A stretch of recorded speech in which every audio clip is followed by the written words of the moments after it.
On comprend bien pourquoi Jésus s'est fait homme et non un ange, Hébreux 2, 14, 18. Homme tout ordinaire comme les autres hommes, et donc comme eux, enveloppé de faiblesse, Hébreux 5, 2. C'est ainsi qu'il affronte la tentation pour devenir un grand prêtre, compatissant et miséricordieux, qui ait connu lui-même l'épreuve et qui soit par là capable d'aider ceux qui à leur tour doivent la traverser, Hébreux 2, 18.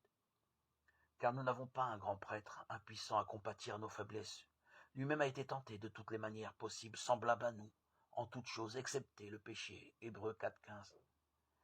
La vie entière de Jésus fut une tentation et un affrontement du prince de ce monde, Jean 12, 31. Les innombrables guérisons qu'il a opérées, les résurrections de la mort qu'il a obtenues de son Père, les démons qu'il a chassés, dépossédés, autant de signes de son combat contre le mal.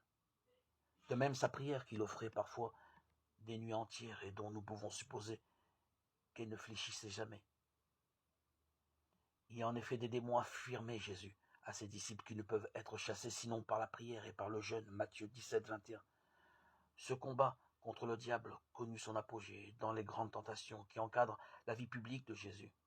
La tentation des 40 jours de jeûne au désert et la dernière tentation, au cœur même du mystère de sa réincarnation avec ses 2 étapes, le jardin des Oliviers et la mort en croix.